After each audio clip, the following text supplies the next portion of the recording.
우리 교회가 속한 교단은 KAPC입니다. Korean American Presbyterian Church, 미주 한인 예수교 장로회입니다.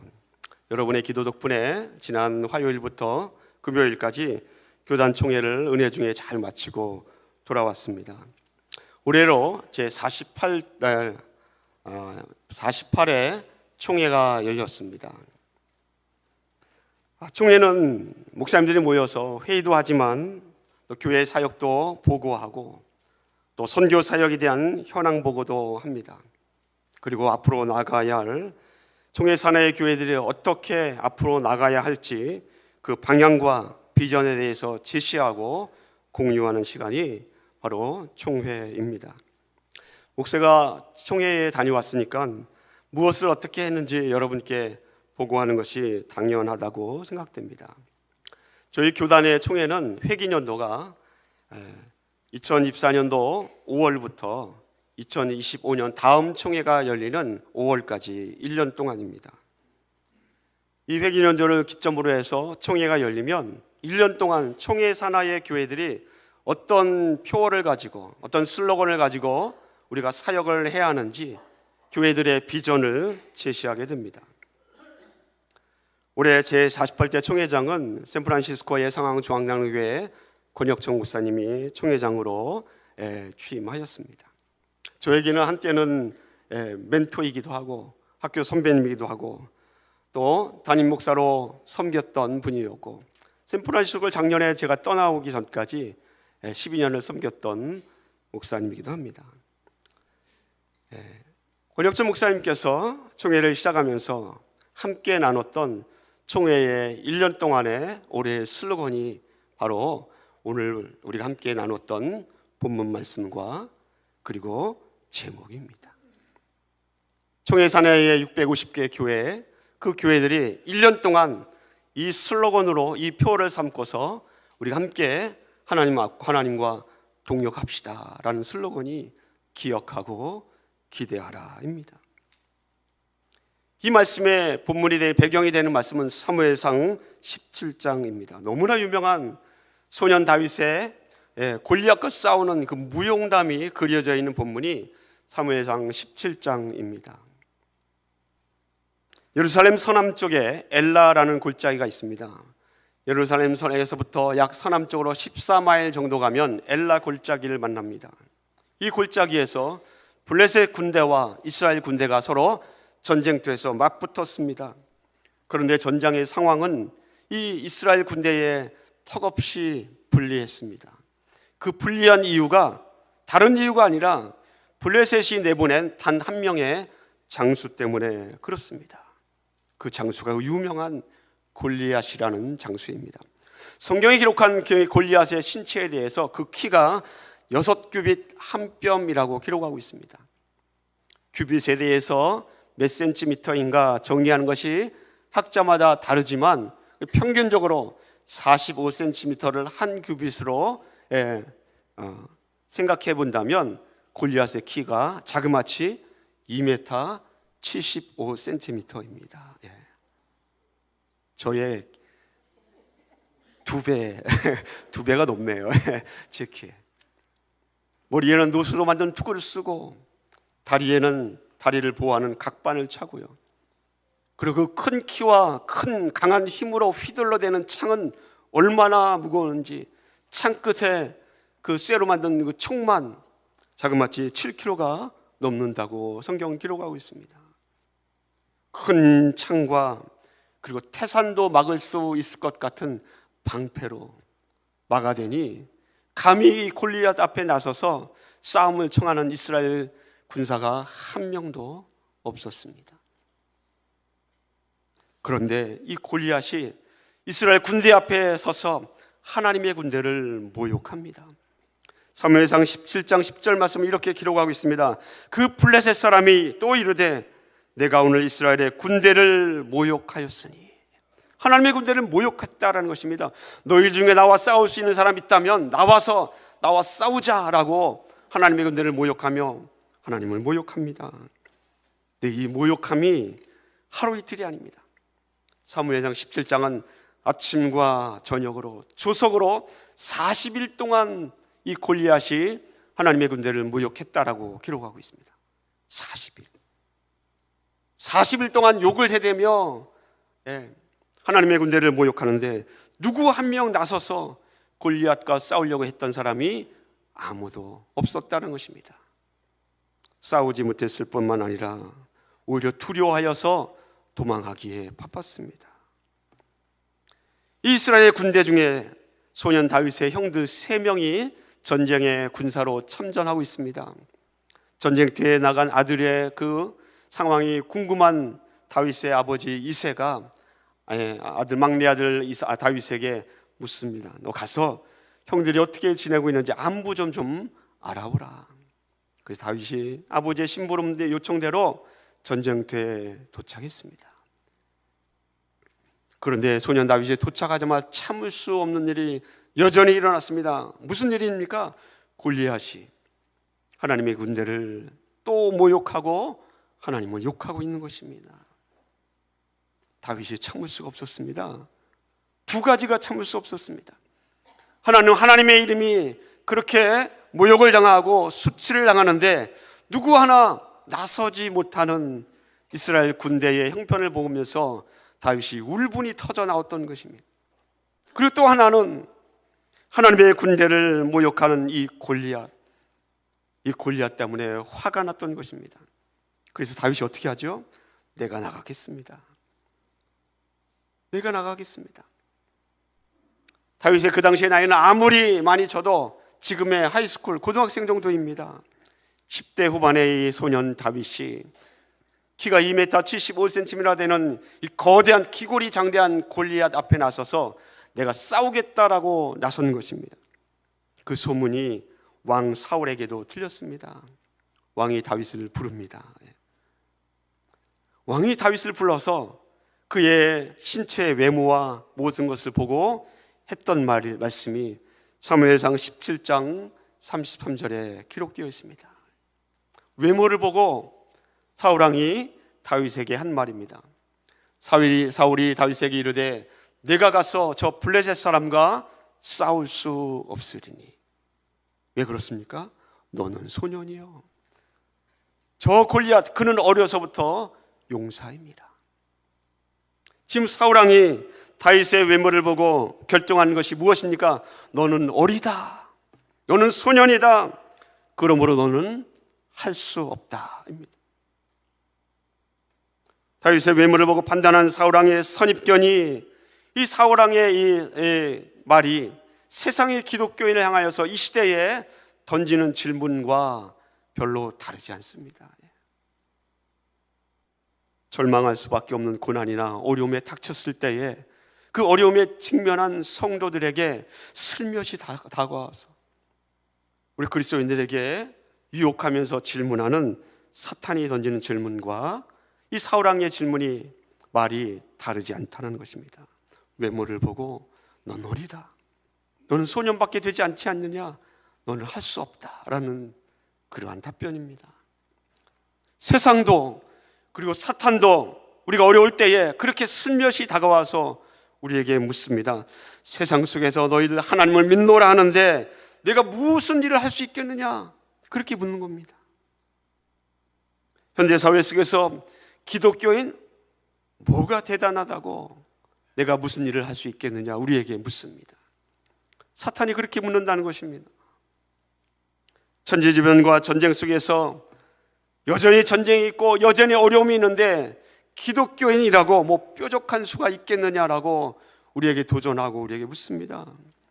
점점 교인들의 숫자가 줄어드는 젊은이들이 교회를 떠나가는 이 시대적 흐름 속에서 세속적인 세속화되고 부패화된 이 교회를 향하여서 교회가 무슨 일을 할 수 있겠느냐라고 우리에게 질문합니다. 이 사울왕이 다윗에게 했던 그 답변이 그와 다를 바가 없습니다. 비슷한 유의 질문입니다. 넌 어리지 않느냐? 넌 소년밖에 되지 않느냐? 너는 할 수 없다. 이 시대의 교회들과 성도들에게 사탄도 똑같이 비웃으며 조롱하면서 우리에게 묻습니다. 내 자신을 보아라. 내 힘으로 뭔가 할 수 있겠느냐? 넌 할 수 없다. 여러분, 이런 세상의 질문과 사단의 유혹과 도전이 여러분에게 있다면, 여러분이라면 어떻게 답변하시겠습니까?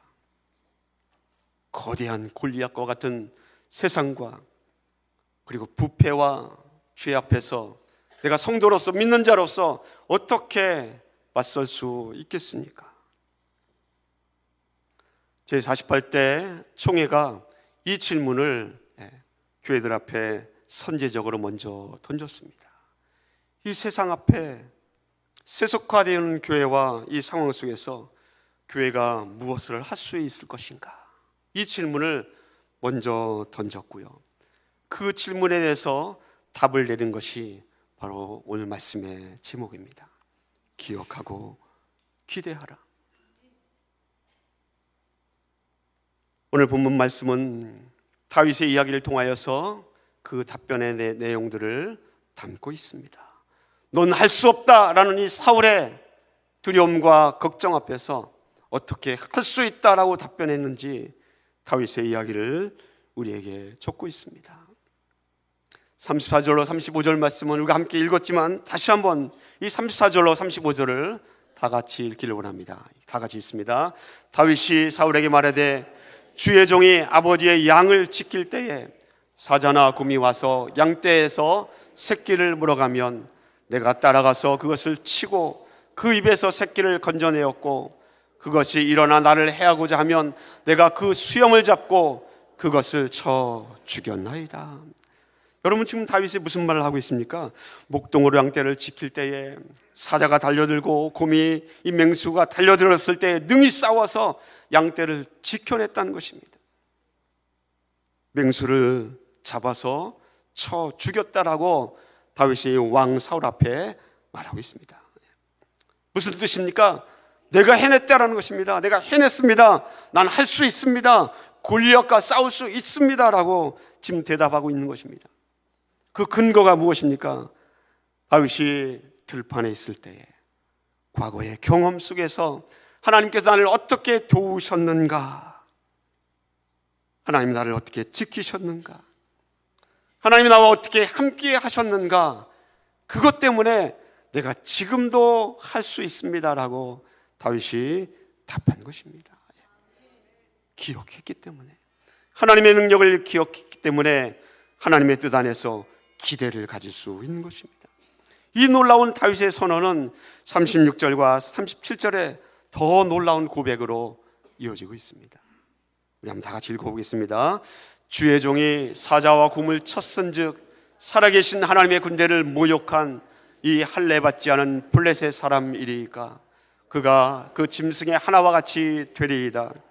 또 다윗이 이르되 여호와께서 나를 사자의 발톱과 곰의 발톱에서 건져내셨은즉 나를 이 블레셋 사람의 손에서도 건져내시리이다.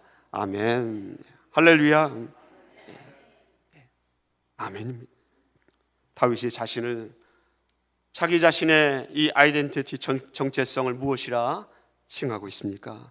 36절에 보니까 나는 주의 종이다. 내가 사람으로서 골리앗 앞에 서는 것이 아니라 여호와 하나님의 종으로 골리앗 앞에 맞서서 선다라고 자기가 누구인지를 또렷하게 그가 알고 있습니다. 그리고 고백하였습니다. 37절에 나와 있는 것처럼 여호와께서 건져내셨은즉, 여호와 하나님께서 사자의 발톱과 곰의 발톱에서 나를 건져내셨은즉 나도 저 블레셋 장수 골리앗 앞에서 나를 건져내실 것이라. 믿습니까? 다윗이 아주 또렷하게 기억하고 있습니다. 사자와 곰으로부터 양떼를 지켜주신 분이 여호와 하나님이셨다는 사실을 그가 기억해낸 것입니다. 사랑하는 성도 여러분, 그리고 더 놀라운 사실은 다윗은 기억에만 멈추어 있지 않았습니다. 다윗은 과거에 그렇게 하셨던 하나님께서 또다시 나를 건져 이기게 하실 것이라고 기대하고 있는 것입니다. 과거에 하나님께 나를 지켜주신 것을 떠올렸더니 이길 수 있다는 승리에 대한 기대감을 가질 수 있었던 것입니다. 사랑하는 성도 여러분, 그렇습니다. 하나님께서 내 인생 가운데 어떻게 해서 나를 지켜주시고 어떻게 나를 보호해 주시고 어떻게 시험을 이기게 해 주셨는지 그 사실을 기억해내면 하나님께서 어떻게 하실 것이라는 기대를 할 수 있습니다. 이번 총회에 던진 질문이 그리고 대답이 바로 이것입니다. 기억합시다. 하나님이 어떻게 우리를 도우셨는지 기억합시다. 그러면 이 어려운 상황 속에서도 하나님의 역사를 기대할 수 있습니다.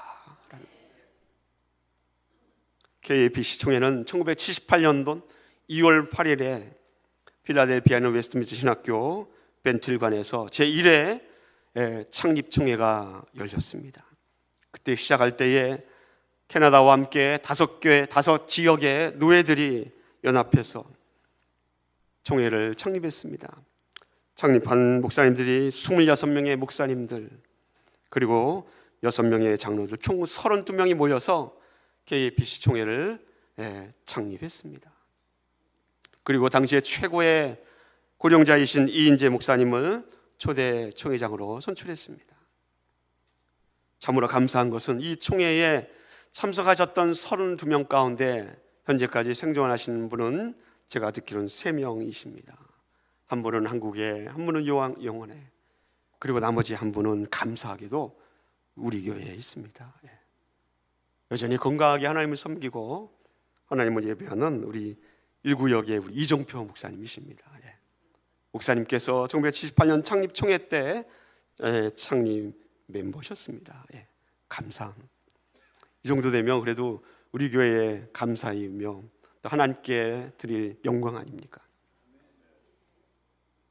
이렇게 시작한 총회가 46년을 꽉 채웠습니다. 5개 노예로 시작했던 창립 총회가 이제는 미주 지역의 노예와 캐나다 노예 그리고 미국의 아메리카 대륙의 중부와 남미 노예 그리고 동남아시아 노예를 합해서 31개의 노예로 부흥 발전했습니다. 650교회의 교회가 있고요. 목사 총대가 목사회원이 1300명이 넘는 목사님 그리고 121명이 되는 그러한 선교사님들 그리고 군목들로 또 기관 목사로 이루어진 그러한 총회를 하나님께서 부흥케 하셨습니다. 참으로 감사한 것은 이번에 미국의 현역 군목들이 와서 보고를 하였는데 미국에 수많은 교단이 있지 않습니까? 감리교도 있고 장로교도 있고 침례교도 있고 많이 있는데 미국의 총 현역 군목의 숫자가 325명입니다. 그 가운데 제일 많이 교단을 파송한 교단이 PCA 교단입니다. 그리고 두 번째 교단이 바로 우리 교단 KAPC 교단에서 31명의 현역 군목을 파송하고 있습니다. 감사한 일입니다. 여러분, 이렇게 여러분께 총회에 우리 교단의 역사를 숫자적으로 말씀드리는 이유는요, 다른 것이 아닙니다. 5개 노예 32명으로 시작한 이 노예 창립 총회가 46년을 지나면서 1300명의 목사님들과 650교회 31개 노예로 하나님께서 부흥케 하셨습니다.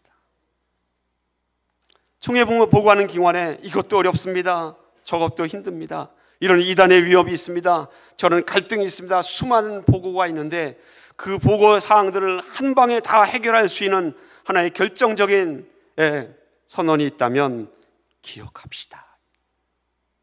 하나님께서 어떻게 도우셨는지, 이민 초기에 이민교회들 어떻게 세우셨는지, 하나님께서 역사하셔서 어떻게 키워왔는지를 기억합시다. 기억하면 우리가 현실 속에 우리가 맞닿아 있는 어려움들을 돌파해낼 수 있다라고 답변한 것입니다.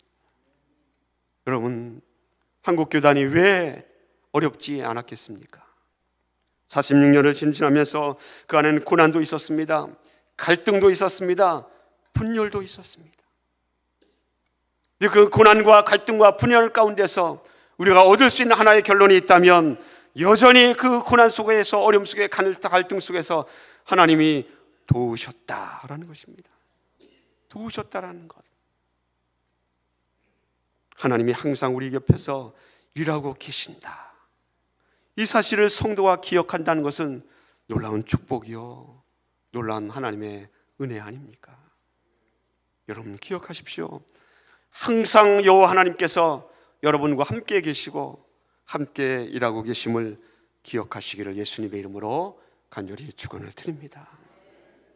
430년 동안 애굽에 살았던 이스라엘 민족들, 할아버지에서 아버지로, 아버지에서 아들로, 아들에서 손자로 대를 이어서 그 이스라엘 민족들이 갖고 있었던 꿈이 있었습니다. 그 꿈이 무엇입니까? 출애굽하여서 하나님이 약속의 땅 가나안 땅으로 들어가리라 라는 기대입니다. 세월이 흘러 430년을 지나고 있는데 언제 이 기대가, 이 소망이 이루어질지 앞이 보이질 않는 것입니다. 그런데 하나님께서 어떻게 하셨습니까? 10가지 재앙과 6월절의 사건을 통하여서 홍해를 건너게 하시고 광야의 구름 기둥으로 불 기둥으로 지켜주신 그 하나님께서 결국에 가서는 이스라엘 백성들을 하나님의 약속한 땅 가나안 땅으로 들어가게 하시지 않았습니까? 430년에 하나님의 손길을 기억하고 기대를 결코 놓지 않았던 이스라엘 백성들, 하나님께서 그들을 기억하셔서 모세를 보내시고 구원해 주셨습니다.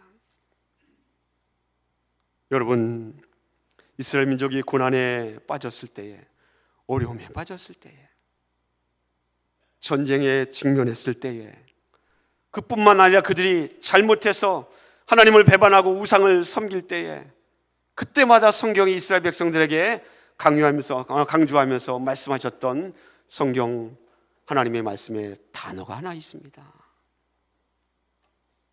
구약 성경 신명기 이후에 등장하는 이 단어가 신구약 성경에 총 38번 등장합니다. 그 단어가 바로 기억하라입니다. 기억하라. 신명기에 나와 있는 성경 말씀들을 보면 너는 기억하라. 내가 애굽 땅에서 종이 되었더니 내 하나님 여호와가 강한 손과 편팔로 거기서 너를 인도하여 내었느니라. 신명기 7장 19절 말씀, 내 하나님 여호와께서 너를 인도하여 내실 때에 내가 본 큰 시험과 이적과 기사와 강한 손과 편팔을 기억하라. 신명기 8장 2절 말씀, 내 하나님 여호와께서 40년 동안에 내게 광야 길을 걷게 하신 것을 기억하라. 이는 너를 낮추시며 너를 시험하사 내 마음이 어떠한지 그 명령을 지키는지 지키지 않는지 알려 하심이라 라고 하나님 말씀하시면서 기억하라 라고 말씀하십니다. 또 다른 신명기 8장 말씀은 내 하나님 여호와를 기억하라. 그가 내게 재물 얻을 능력을 주셨음이니라. 신명기 9장 7절 말씀은 너는 광야에서 내 하나님을 경노하게 하던 일을 잊지 말고 기억하라. 잘못을 했을 때도 하나님을 기억하라 라고 명령하고 있습니다. 신명기 15장 15절 말씀은 너는 애굽 땅에서 종되었던 것과 내 하나님 여호와께서 너를 속량하셨음을 기억하라. 신명기 25장 18절 말씀은 너는 애굽에서 종되었던 일과 내 하나님 여호와께서 너를 거기서 속량하신 것을 기억하라. 이러므로 내가 네게 이 일을 행하리라 라고 하나님께서 말씀하십니다. 여러분, 이스라엘 백성들이 어려움에 직면했을 때에, 좌절하고 절망할 때에, 죄에 빠졌을 때에 하나님께서 늘 선지자를 보내시고 주의 종들을 통하여서 권면하셨던 말씀이 무엇입니까? 기억하라. 기억하라. 기억하라. 그러면 현재의 고난과 어려움과 상황을 뚫고 나갈 수 있는 기대를 가질 수 있습니다. 예. 사랑하는 성도 여러분, 여러분의 인생 가운데 나를 도우시고 역사하셨던 그 하나님을 기억해내므로 할 수 있다라는 다윗의 그 놀라운 용감한 믿음의 고백을 할 수 있는 복된 성도들 되시기를 예수님의 이름으로 간절히 축원을 드립니다. 성경이 우리에게 가르쳐주고 있는 본문의 지혜는, 그 놀라운 사실 한 가지는, 기억하며 기대감을 그렇게 갖게 된 사람은 자신뿐만 아니라 자기 주변에 있는 다른 사람들이 기대감을 갖게끔 변화시키는 역사를 일으킨다는 사실입니다. 여러분 스스로가 내가 하나님이 하셨던 일을 기억하고 기대감을 가지면 여러분 주변에 있는 사람이 여러분을 바라보면서 아, 이렇게 기대해도 되겠구나라고 꿈을 꾸게 된다는 것입니다. 그것이 바로 그리스도인의 빛된 소금된 사명 아닙니까? 내가 기억하고 하나님 앞에 기대감을 가지면 하나님이 있지 않은 사람들도, 주변에 있는 사람들도 나를 바라보면서 아, 꿈을 꿀 수 있구나, 기대할 수 있구나라는 소망을 갖게 된다라는 것입니다. 바로 그 사람 중에 한 사람이 사울입니다. 하나님이 어떻게 다윗을 도와 사자의 발톱에서, 곰의 발톱에서 양떼를 지켜냈는지 다윗이 왕 사울왕 앞에서 열심히 자기의 과거의 무용담을 설명합니다. 그때에 사울이 정신이 번쩍 듭니다. 정신이 번쩍 들었습니다. 아, 내가 잊고 있었구나. 아, 내가 잊고 있었구나. 사람이 하는 일이 아니라 하나님이 하셔야 하는구나. 어린 다윗을 바라보며 넌 어리다, 넌 소년이다, 넌 할 수 없다, 그렇게 단정지었던 사울왕의 태도가 바뀌었습니다. 그렇지 않습니까? 어떻게 바뀌었습니까? 할 수 있구나. 본문의 37절의 하반절은 이렇게 기록하고 있습니다. 사울이 다윗에게 이르되 가라, 여호와께서 너와 함께 계시기를 원하노라.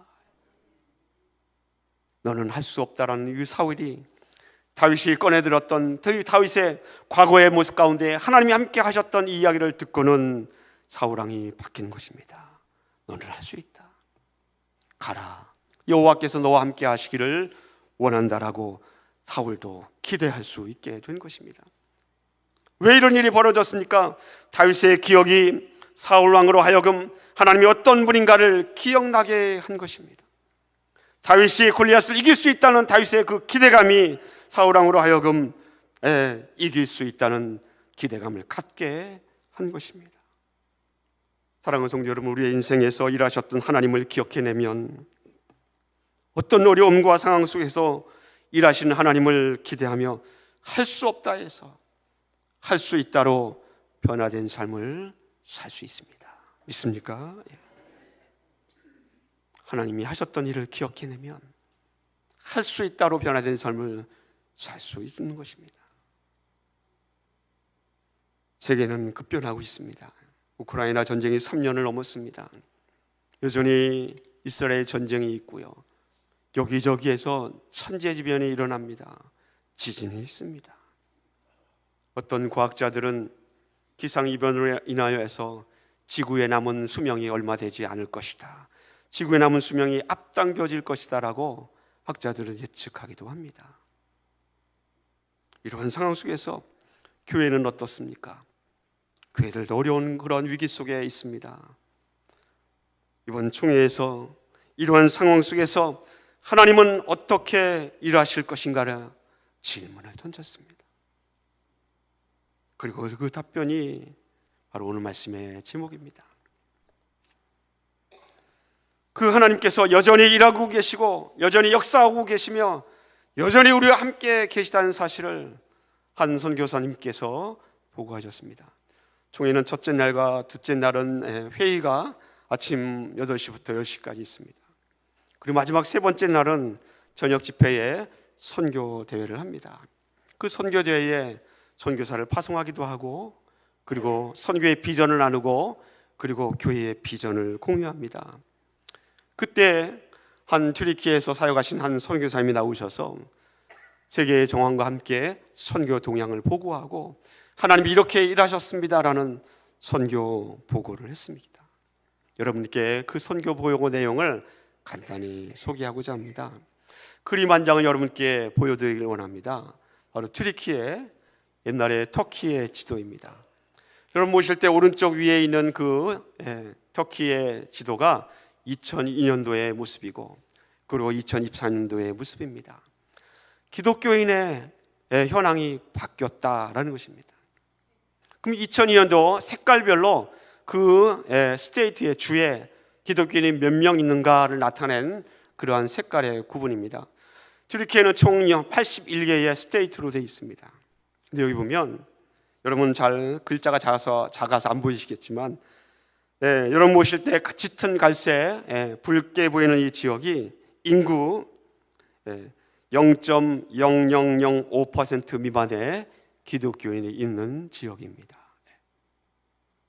그리고 그보다 더 많은 지역이 핑크색, 노란색, 그리고 옅은 파란색, 그리고 가장 짙은 초록색이 가장 기독교인이 많이 있다는 지역입니다. 가장 많이 있다고 표현된 그 짙은 초록색의 기독교인의 숫자가 0.005%입니다. 2002년도.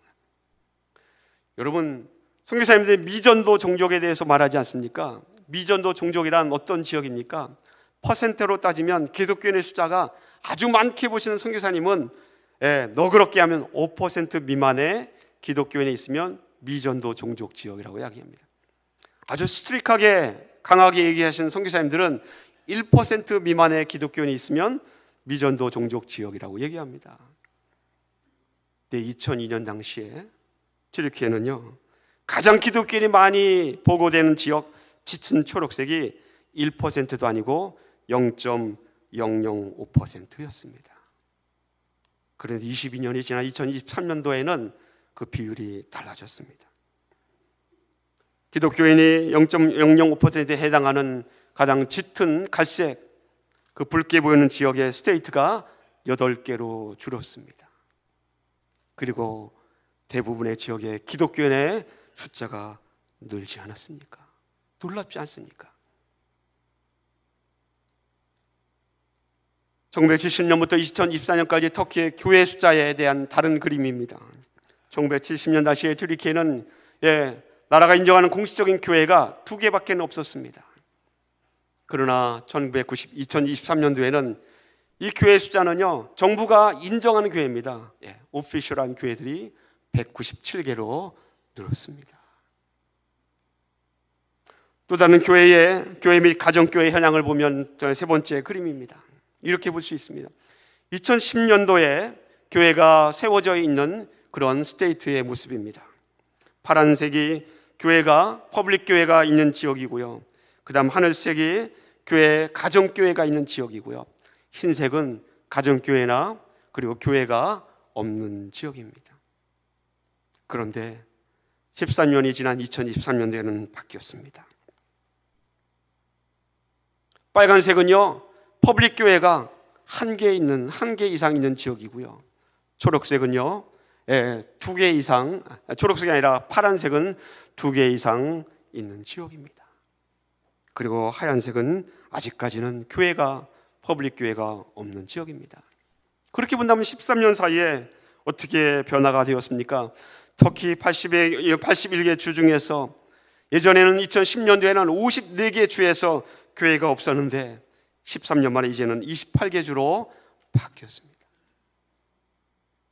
그럼 이 도표를 보면서, 그림을 보면서 우리가 한 가지 질문을 할 수 있습니다. 어떻게 하셨을까? 누가 하셨을까? 왜 이런 일이 일어났을까? 터키에서 오랫동안 사역하던 이 선교사님의 보고는 딱 2가지였습니다. 이렇게 교회가 급격하게 부흥하고 교회가 세워질 수 있던 2가지 선교의 변곡점은 2가지인데, 하나는 순교이고 하나는 지진이다라고 보고하였습니다. 터키 교회의 성장에 의해서 보면 2007년도에 터키의 말라티아주에서 터키 현지인 사역자와 외국인 선교 3명이 아주 참담하게 죽는 그런 사건이 있었습니다. 그 사건이 있고 나서 기독교인들이 지하에서 지상으로 나왔습니다. 3명의 순교자들을 장례하는 장례식에서 사람들이 피켓을 만들고, 여전히 99%의 사람이 무슬림이 이 터키 땅에서, 튀르키 땅에서 피켓 속에서 나는 그리스도인이다, 나도 죽여봐라 라고 피켓을 쓸고는 사람들한테 시위하면서 장례식을 치렀습니다. 그 해에 1년이 지나면서 터키의 교회가 1년 사이에 24개의 교회가 개척되었습니다. 그리고 2번째 변곡점은 바로 작년 2023년도에 있었던 지진입니다. 그럼 지진으로 하여서 여전히 수많은 난민들이 어려움을 겪고 있고 아무것도 아직은 해결되지 않고 여전히 집을 짓고 있고 복구 작업 중입니다. 지진 피해로 인한 난민들이 400만 명이요, 비공식 난민이 850만 명에 이른다고 합니다. 그런데 그 가운데서 놀라운 변화가 있습니다. 이 무슬림 사람들의 견고한 진이 마음이 흔들리고 무너지기 시작한 것입니다. 지진 때문에. 지진은 비극이요, 수많은 사람이 목숨을 잃었던 사건이지만 그 사건으로 하여서 무슬림 사람들의 마음이 흔들리고 바뀌고 있다는 것입니다. 왜? 무슬림 국가가 고난을 당했는데 기독교 국가가 도왔다는 것입니다. 무슬림 사람들에게 있어서 서방 세계의 기독교 국가는 거의 적이나 다름이 없지 않습니까? 그런데 천문학적인 물자와 물질들이 지진 지역에 공수되었습니다. 그리고 수많은 것들이 물자가 도착했을 때 그 일을 나눠주고 봉사하는 일들에 교회들이 들고 일어났습니다. 자기가 그리스도인이라고 밝혔던 교회들이 일어나서 내가 그리스도인입니다, 내가 돕겠습니다, 함께 하겠습니다. 그렇게 해서 모든 구호 활동에 기독교 단체들과 그리스도인들이 앞장을 섰습니다. 그랬더니 놀라운 일이 벌어집니다. 터키의 국영방송에서 기독교는 한마디도 역사적으로 언급하지 않았던 이 방송에서 기독교의 단체들을 다큐멘터리로 찍어가고요, 뉴스 시간에 방송하고 이들이 기독교인입니다, 이렇게 우리를 돕고 있습니다, 이들은 기독교는 이렇게 예배를 드립니다, 이렇게 우리와 함께 하고 있습니다 라고 여러 번 방송해서 국영TV에서 방송했습니다. 여러분, 하나님께서 함께 하지 않았겠습니까? 여러분, 종회에 참석한 목사님들이 고민 가운데 참석했습니다. 어떻게 해야 되는가? 그런데 도전받은 것이 하나님의 은혜를 기억하자, 여전히 함께 일하신 하나님을 기억하자.